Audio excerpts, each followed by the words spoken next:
أعوذ بالله من الشيطان الرجيم. بسم الله الرحمن الرحيم. الحمد لله، الصلاة والسلام على رسول الله وعلى آله وأصحابه، أما بعد. السلام عليكم ورحمة الله وبركاته. امام نووی رحمه الله در کتاب ریاض الصالحینش میگوید: باب تحریم رفع المأموم رأسه من الرکوع او السجود قبل الامام. یعنی که باب در مسئله حرام بودن بلند کردن مقتدی سرش را از رکوع یا سجده پیش از امام. یعنی که این باب در مسئله آن است که مقتدی، کسی از پشت امام نیت میکند، پیش از امام سرش را از رکوع یا سجده بردارد، سرش را بلند کند. یعنی پیش از اونی که امام الله اکبر میگوید این سرش را بردارد، این حرام می باشد، این ناجایز و نادرست می باشد این عمل. خب امام نووی رحمه الله در زیر این باب یک حدیث برامون تقدیم میکند. حدیث 1750 کتاب ریاض الصالحین است که امام نووی رحمه الله میگوید: عن ابی هریره رضی الله عنه ان النبی صلی الله علیه و سلم قال. یعنی از ابو هریره رضی الله عنه روایت است که هر آینه پیغمبر صلی الله علیه و سلم گفتند که اما یخشى احدكم اذا وقع رأسه اذا رفع رأسه قبل الامام ان یجعل الله رأسه رأس حمار. پیغمبر صلی الله علیه و سلم میگوید: اما یخشى احدكم، یعنی آیا نمی ترسد یکی از شما، اذا رفع رأسه، هنگامی که سرش را بردارد، قبل الامام، پیش از امام، ان یجعل الله رأسه رأس حمار، این که تبدیل کند، بگرداند الله سبحانه و تعالی سر این انسان را سر خر، سر این انسان را الله سبحانه و تعالی به مثل سر خر بگرداند. او یجعل الله صورته صورت حمار، یا الله سبحانه و تعالی صورت این انسان را، یعنی شکل این انسان را به شکل و به صورت خر بگرداند. آیا میگد کسی از شما از این نمی ترسد؟ آیا کسی از شما نمی ترسد که در این مشکلات گرفتار شود؟ یعنی پیغمبر صلی الله علیه و سلم این هر کسی که سرش را پیش از امام می بردارد، این تشبیه قبیح را کرد، چطوری که الله سبحانه و تعالی در مسئله کافرا ده میگوید که، یا مسئله اهل کتاب ده میگوید: مثل الذين حملوا التوراة ثم لم يحملوها كمثل الحمار يحمل اسفارا. یعنی کسانی که تورات را حفظ کردن بعد به اون تورات عمل نکردن، به مثل خرهای هستند که در پشتشون چند کتاب را بار کردگی هستند. ببین الله سبحانه و تعالی اونها را تشبیه کرد به خر.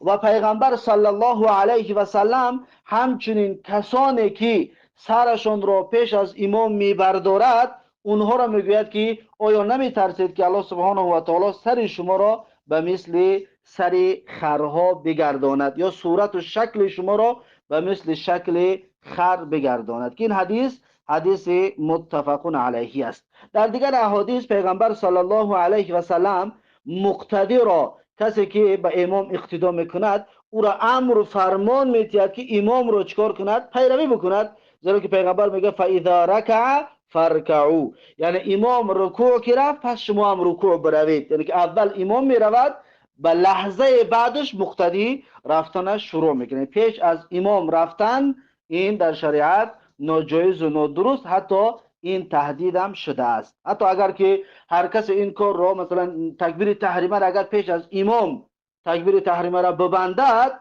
این انسان نمازش از ریشهش باطل است، از ریشهش نمازش باطل است، باید نمازش را از سر نو بخواند. اما در داخل نماز این عمل زشت را انجام داد که پیش از امام رفت و آمد، این عملش حرام هست، نباید انسان این کار را بکنه. انسان دانسته این کار را بکند، نمازش فاسد میشه. انسان فهمید که پیش از امام از رکوع خیستن، از رکوع بخیزی، یا که پیش از سجده رفتن و خیستنش تو بروی، تو بخیزی پیش از امام، این اگر که انسان بداند نمازش فاسد میشه. یعنی این حرام است. حرام بودنش اگر بداند و اون انسان نمازش فاسد می شود، نمازش بیکار و بیهوده میشه. چطوری که کلام گپ زدن در داخل نماز حرام است، نماز باطل میکند، انا همین طور این کارم حرام است و انسانی که داند این حکم را و این کار را انجام بدهد نمازش فاسد می شود و نمازش را باید از سر نو اقتدا بکند، از سر نو بخواند.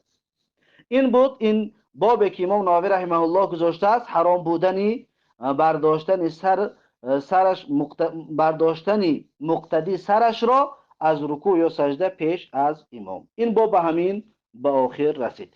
بعد از این باب نو شروع می شود، باب کراهت وضع الید علی الخاصرة فی الصلاة، یعنی که باب در مسئله مکروه بودن گذاشتن دست علی الخاصرة، یعنی در پهلو، در میانش. یک انسان دستانش را در نماز در میانش بماند، این کراهیت دارد، این مکروه است، نباید انسان همچنین در نماز این کار را بکنه. یعنی در بعضیا که یا مثلا کسانی که دستاشون در میانشون میمونه، چون که انسان بی‌فره شد و خسته و مونده شد، دستاش در میانش میموند، همین طور اگر دست را در میان بمونه در داخل نماز، این کراهیت دارد و این مکروه است، مکروه تحریمی.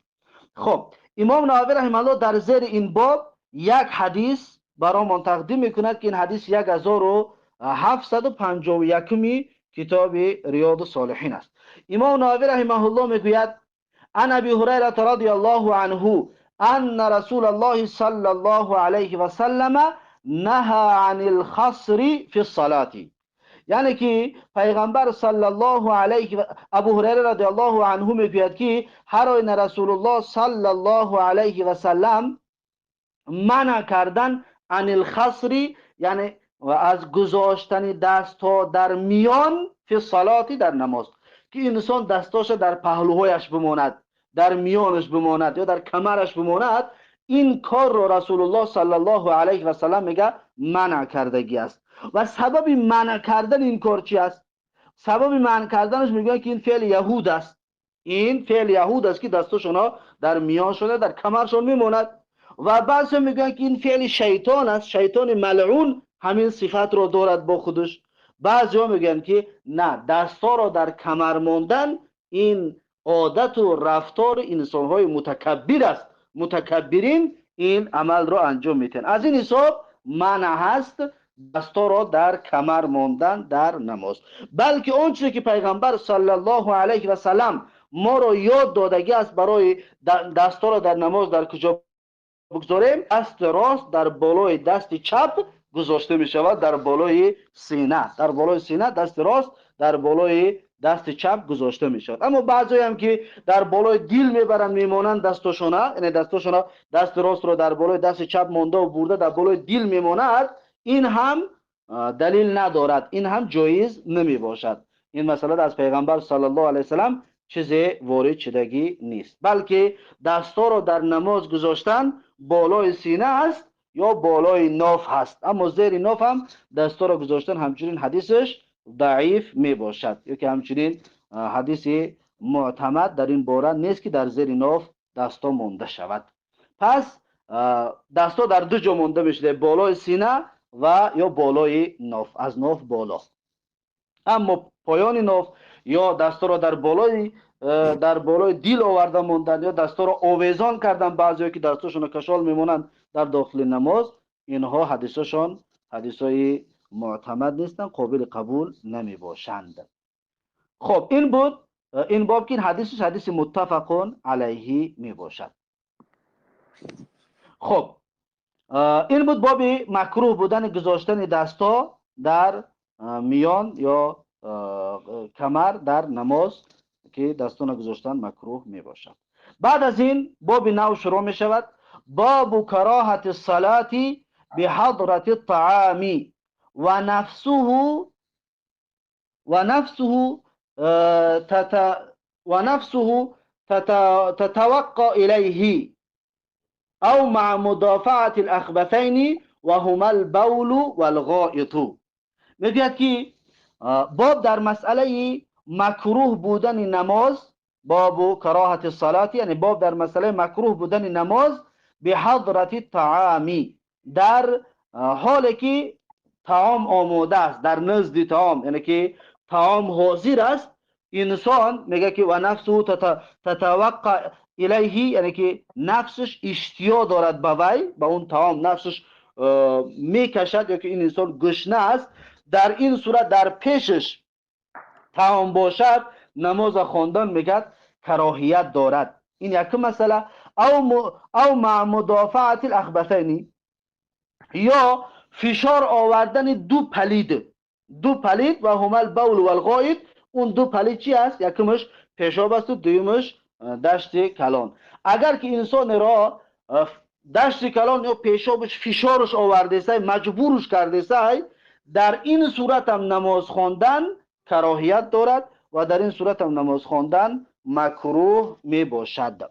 پس این هست باب نو. امام نووی رحمه الله در زیر این باب هم همچنین یک حدیث برامون تقدیم میکند، حدیث 1752 کتاب ریاض الصالحین است، که امام نووی رحمه الله میگوید عن عایشه رضی الله عنها قالت، یعنی از عایشه رضی الله عنها روایت است که گفت سمعت رسول الله صلی الله علیه و سلم یقول، میگه شنیدم که پیغمبر صلی الله علیه و سلم میگوید که لا صلات بحضرت طعام، یعنی نماز درست نمی شود هنگامی که طعام آماده باشد، مخصوص برای کسی که گشنه هست و اشتیا دارد برای طعام خوری، طعام در پیشش آماده باشد، میگه این انسان نمازش درست نمی باشد.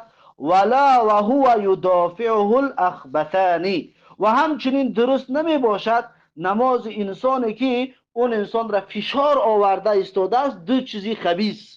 اون دو چیزی خبیث، یکمش پیشاب است و دویمش دشت کلان، که اگر انسان را فشار آورده ایستاده باشد در این صورت نماز بخواند، میگن نمازش درست نمی باشد، نمازش جایز نمی باشد. رواه مسلمون، این حدیث را امام مسلم رحمه الله روایت کرده است. و در این مسئله ما حدیث های زیاد داریم، مثلا ابن عمر رضی الله، یا اثرهای زیاد داریم. ابن عمر رضی الله عنهما وقتی که گشنه میشد، وقتی طعام در پیش میشد، قامت هم میگفتن، طعامش میخورد و بعد میرفت از پشت اونها، از پشت امام نیت میکرد، یعنی اول یک چیز میخورد تا اینکه نفسش آرام بکند، بعدا رفته نماز با جماعت یا چند رکعت را چند دایره کند با جماعت، بعد میخوند. چرا؟ زیرا اینکه اگر انسان بگیم هوشش یا نفسش به طرف طعام باشد، اگر خشوع از دل او چی میشود؟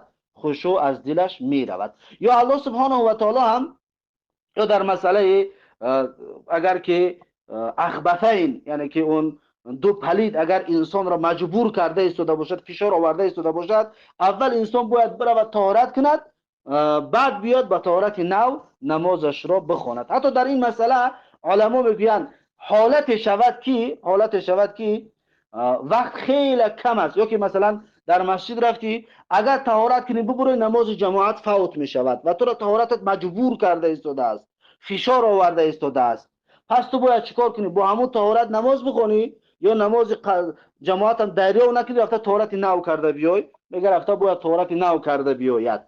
حتی اگر نماز جماعت هم فوت شود، این انسان باید رفته طهارت نو کرده بعداً بیاید نمازش را بخواند. یا آخرین لحظه وقت نماز، مثلا یک چند دقیقه به نماز قضا شدن وقت موندگی است، اگر این انسان رفته طهارت کند بیاید، نمازش قضا می شود. آیا این انسان اول با همون طهارتی که مجبورش کرده ایستاده است، فشارش آورده ایستاده است، با همون طهارت نمازش بخواند، یا رفته طهارت کند تا طهارت میگی نماز قضا می شود؟ کدامش انجام بتید؟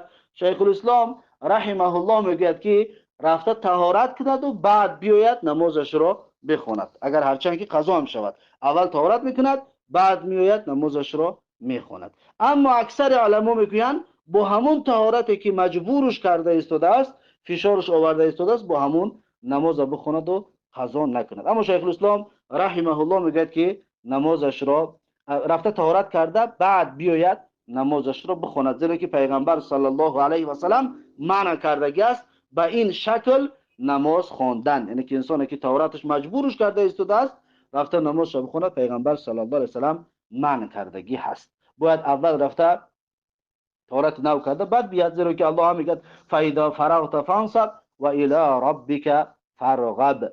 پس هنگامی که فراغت یافتی و بیکار شدی به عبادت و به پرستش الله جل جلاله روی بیارو و خالصانه پروردگارت را بپرست. یعنی که انسان وقتی که طهارتش مجبور کرده ایستاده باشد، یعنی ناراحت است و مشغول است به همون طهارتش. این بود حدیث 1752 کتاب ریاض الصالحین که رواه مسلمون. این حدیث را امام مسلم رحمه الله روایت کرده است. این بود باب مکروه بودن نماز وقتی که طعام آماده است و مخصوصا اگر که نفس انسان اشتیاق دارد و نفس انسان میل دارد به خوردن اون طعام. این باب هم همچنین به آخر رسید.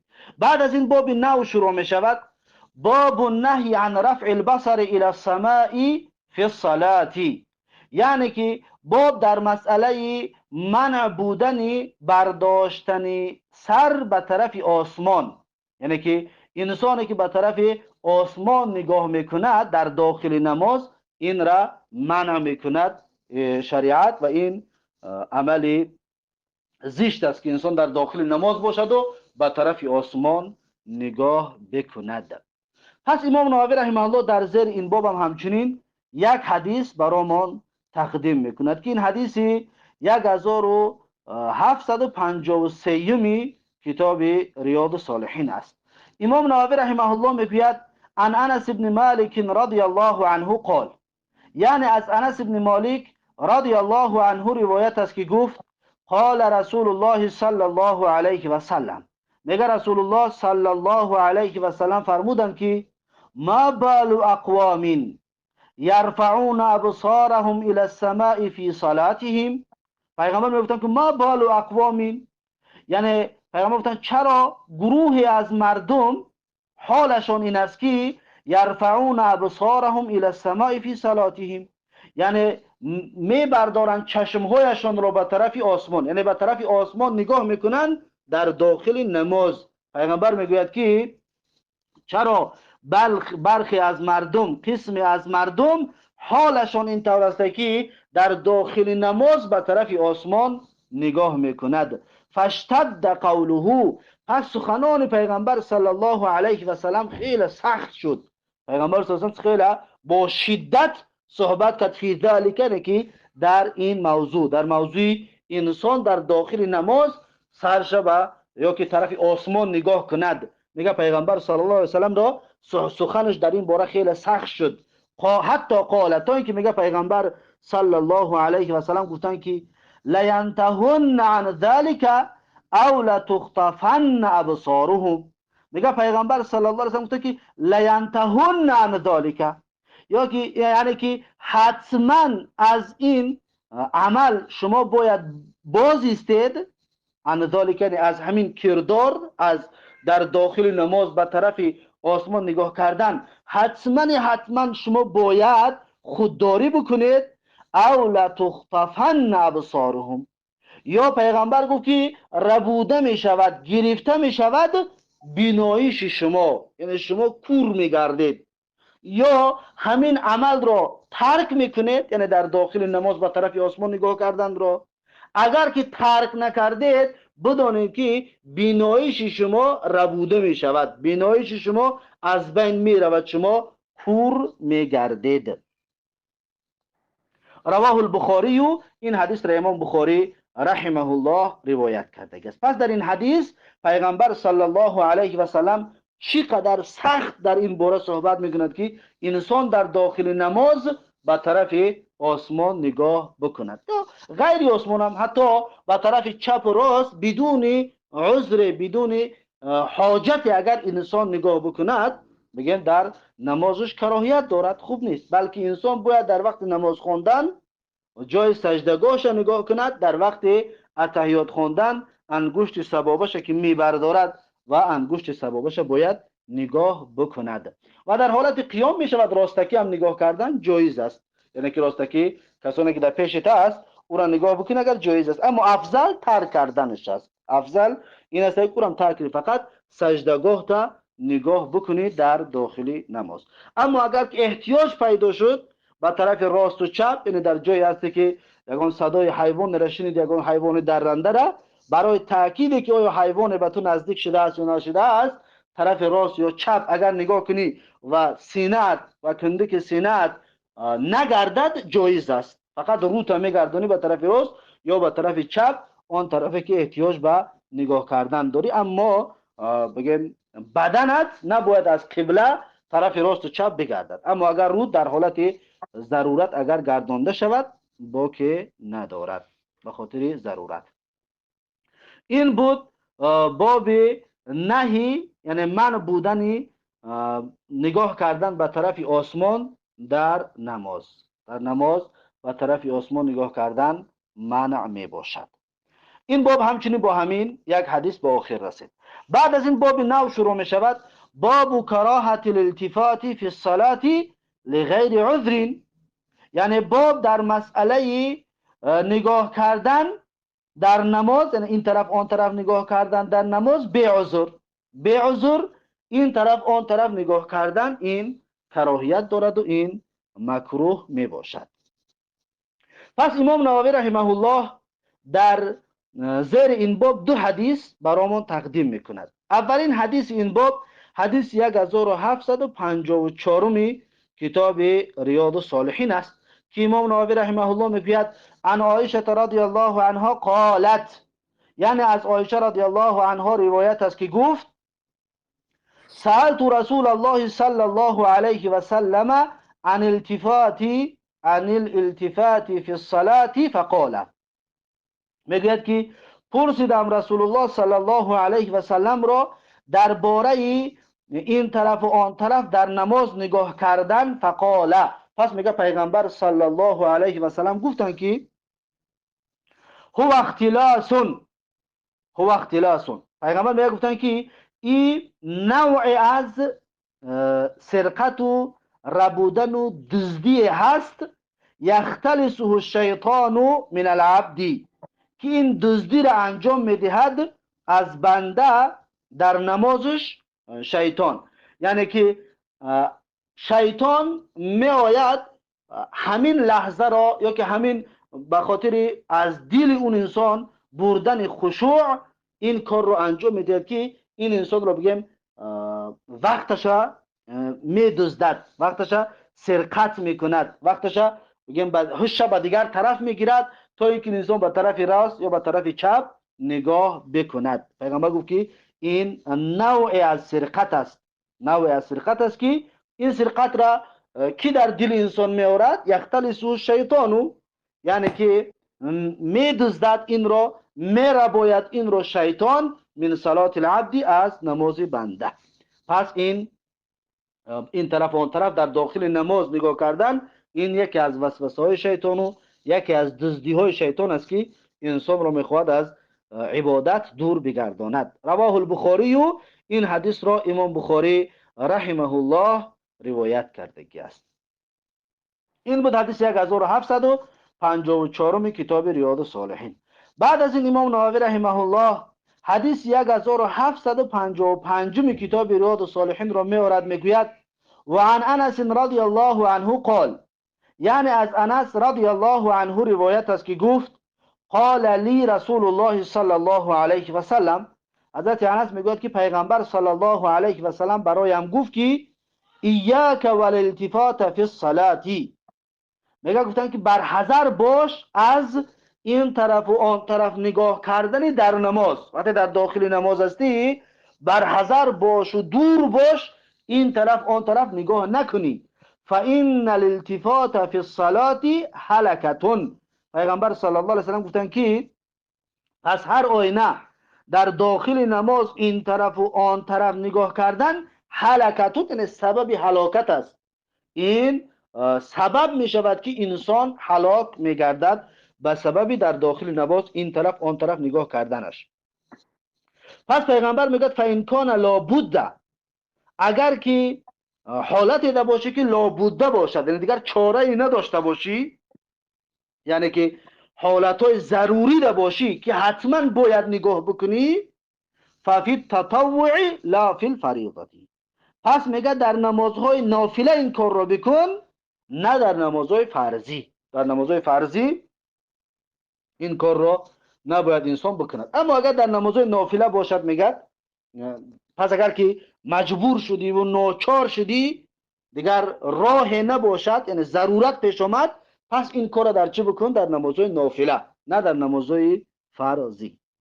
رواه ترمذی، این حدیث را امام ترمذی روایت کرده است و قال حدیث حسن صحیح. امام ترمذی میگوید که این حدیث حسن و صحیح می باشد. این بود بابی مکروه بودن این طرف آن طرف نگاه کردن در نماز بدون عذر، به عذر نگاه کردن کراهیت دارد. این باب همچنین با همین به آخر رسید.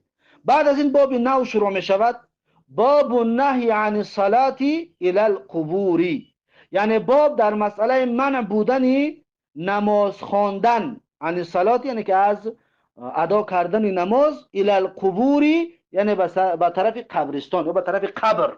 انسانی که می رود در پیش قبر یا به طرف قبر نماز می خواند، این را شریعت منع می کند.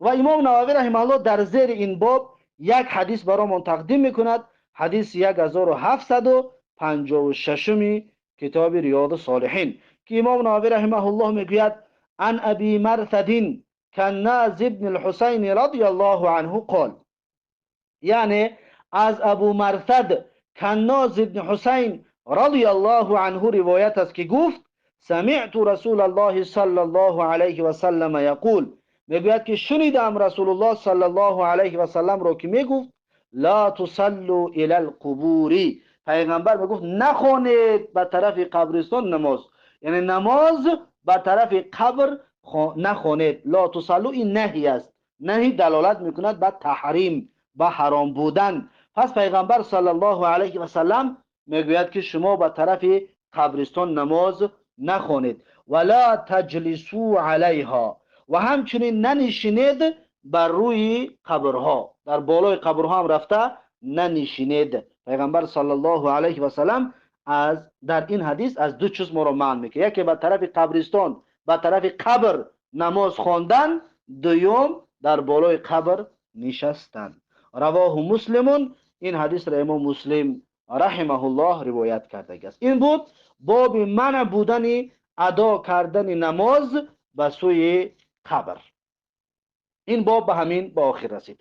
بعد از این باب نو شروع می شود، باب تحریم المرور بین یدی المصلی، یعنی باب در مسئله حرام بودن گذشتن بین یدی المصلی، یعنی از پیش نمازخوان. یادم نماز خوانده ایستاده است، به پیش اون نمازخوان گذشتن این حرام است. گذشتن به پیش انسانی که نماز خوانده ایستاده است حرام می باشد. پس امام نووی رحمه الله در زیر این باب همچنین یک حدیث برامون تقدیم میکند که این حدیث 1757 کتاب ریاض الصالحین است.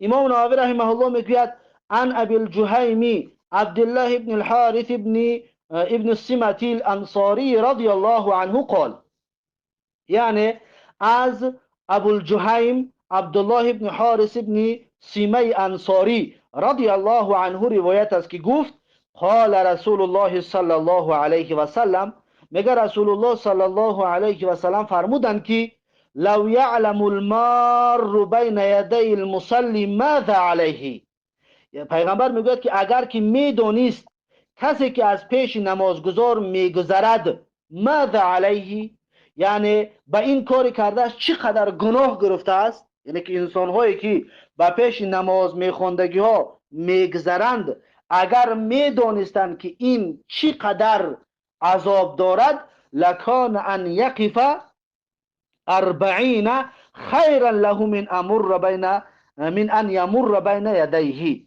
لکان ان یقف یعنی حتما اون انسان میگه می ایستاد، حتما اون انسان می ایستاد، میگه 40 یعنی 40 خیرا له بهتر بود برای اون انسان، میگه من ان یمر بین یدیه، این که از پیش نمازگزار بگذرد. ببین در اینجا فقط گفت که اگر که میدانست با پیش همین نماز میخواندگی انسان گذشتن چقدر گناه بالای اون انسان میشود، 40 نیست. این 40 چی است؟ قال الراوی، راوی میگوید که لا ادری، یعنی نمیدونم، یعنی در یادم نیست. قال 40 یوما، یعنی پیغمبر گفت که 40 روز، او 40 شهرا، یا 40 ماه، او 40 سنه، یا 40 سال. همین در یادم نمونده است. اما 40 میستاد براش آسانتر بود، یعنی که چقدر گناهی بزرگ میگیرد. اکنون این گناه را کی میگیرد؟ آدمی که نماز خونده سای یا آدمی که میگذرد؟ این آدمی که میگذرد، زیرا که پیغمبر گفت که لو یعلم المارو، یعنی اگر میدونست انسانی که میگذرد، انسان میگذشتگی این گناه را میگیرد. اما اون انسانی که نماز خونده ایستاده است، اگر که تواند پیش راهش میگیرد، اگر تواند دستش دراز میکند، اون آدم میگذشتگی را گذشتنی نمیماند. اما اگر که اون به خاطر گذشت که امکانی دستش دراز کردن نشد و مانع گذشتن اون نشد، این انسانی که نماز خوانده است گناهگار نمیشود. این انسان گناهگار نمیشود، بلکه همون انسان گناهگار میشود که به پیش نماز گذشته است. همون انسان گذشتگی گناهگار میشود. این حدیث متفق علیه می باشد. پس در اینجا مسئله این است که انسان وقتی نماز خوانده می شود حتما باید یک براه را اختیار کند، یک راهی، یک جانبه را یا یک چکه را اختیار کند، در یک جای نماز بخواند که با پیش هیچ کس نگذرد. اما اگر به اهمیتی کند و بیا در دهن در بخواند که دیگر مردم ناعلاج میشوند برای گذشتنش، پس این انسان هم برای به اهمیتیش حتما جوابگر هست. اگر به اهمیتی کند بیا در دهن در این کار بکند. اما اگر که در یک جای باشد از احتیاط کار بگیرد و اما یک کس بیاد به پیشش بگذرد، در این صورت اون انسان نمازخوان گناهگار نمیشود و همون انسانی که گذشته است اون گناهگار میشود و گناهش ببین 40 روز یا 40 ماه یا 40 سال چخ بیستد براش افضل است یا براش بهتر است، براش خوبتر است از اونه که به پیش یک نمازخوان میگذرد. اکنون دیگر معلوم است که چقدر گناهی بزرگ بوده است. این بود باب حرام بودن گذشتن به پیش انسانی که نماز خوانده ایستاده است. این باب به همین با آخر رسید. بعد از این باب نو شروع می شود. باب کراهت شروع المأموم في نافلة بعد شروع المؤذن في إقامة الصلاة سواء كانت النافلة سنة تلك الصلاة او غیرها.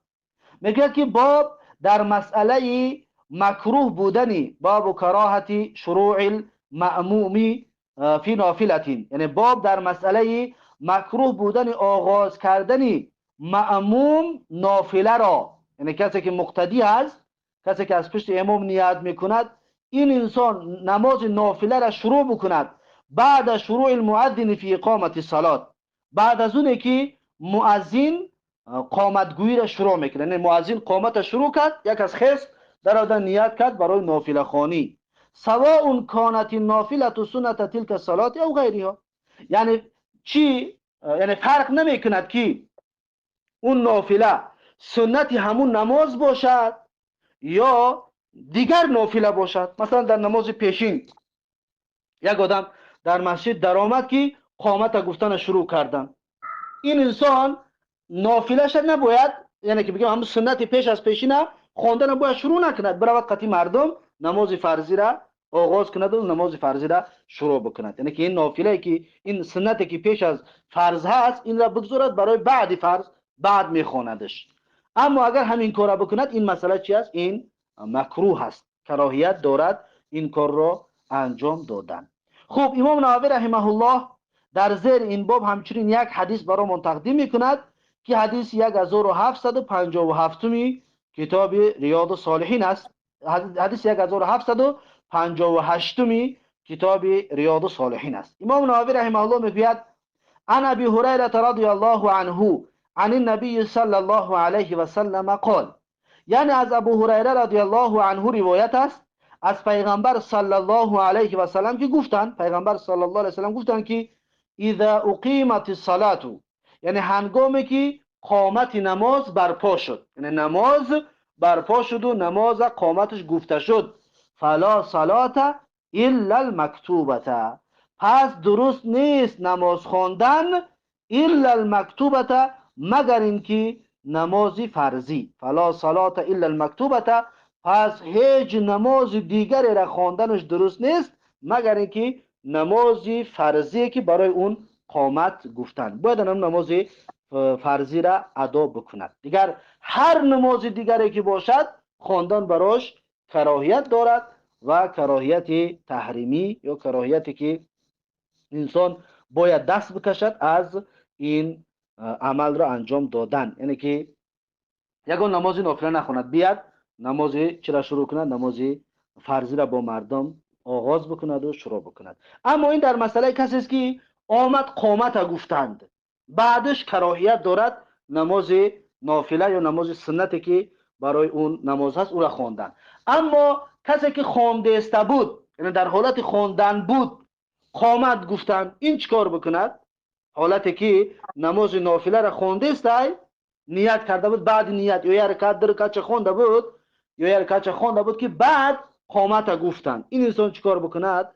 علما میگن که انسان باید نمازش را ترک کند، نماز نافله را ترک کند، بیاید نماز فرضی را بخواند و اون نافله بگم سنتش رو بعد از نماز ادا میکند. باید نمازش را ترک کند و بیاد نماز جماعت دریافت کند. اما بعضی از علما میگن که ببیند اگر که دریافت میکند نماز فرضی را با اینها، پس اون نمازش سبکتر بگیرد، اون نافله که خوانده است یا سنتی که خوانده است اون را سبکتر بگیرد، یعنی بگیم سورای کوتاه‌تر و ذکرها را کمترین عدد قطعی انجام داده اون سنت را بخواند و بیاد چند رکعت با امام دریافت میکند، با امام اقتدا کند و با امام نمازش را بخواند. انسانی که پیش از قامت نماز را سنت را شروع کردگی باشد. اما بعد قامت باشد چطوره که در حدیث صریح پیغمبر بیان کرده است که فلا صلات الا المکتوبه، یعنی هیچ نماز دیگری درست نمی شود غیر نماز فرضی بعد از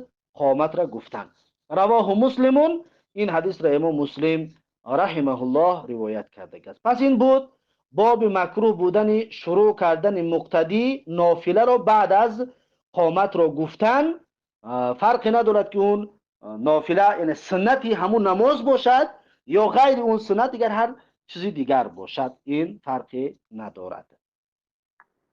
اما در مسئله کسی که مثلا فراموش کرد پیشین را یا جایی ده بود که پیشین خوانده نتونسته، خلاصه هر عذر قطعی آمد در مسجد در آمد میخواست پیشین بخواند، بعد نماز عصر یعنی نماز عصر در مسجد در آمد و میخواست که پیشین بخواند و نماز عصر قامت چه گفتن، پس چیکار کند این انسان؟ اول پیشین میخواند یا عصر؟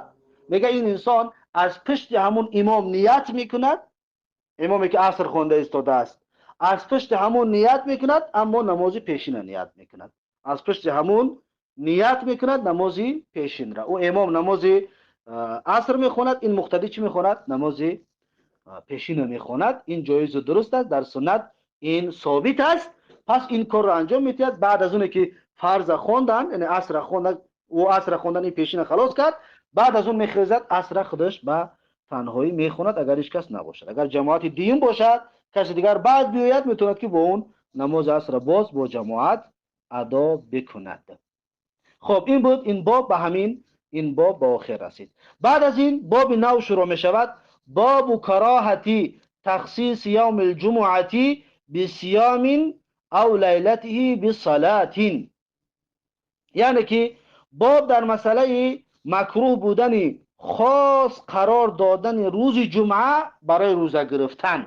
یادم باید که من هر روز جمعه روزه میگیرم، این کراهیت دارد. او لیلته بصیامی و بصلاتی، یا یک انسان بگه که من هر شبی جمعه نماز میخونم، نماز نافله میخونم که نماز قیام لیل میخونم، خلاصه فقط شب جمعه میخونم، پس این هم کراهیت دارد، این هم مکروه است. امام نووی رحمه الله این باب را کشاده در زیر این باب 4 حدیث میارد، اینها را ان شاء الله این حدیث ها را درس آینده خواهیم گرفت. پس این بود درس امروزمون، با همین درس امروزه را به پایان میرسونیم تا درس آینده. الله حافظ و مددگار. بارک الله فیکم و جزاکم الله خیرا و السلام علیکم و رحمت الله و برکاته.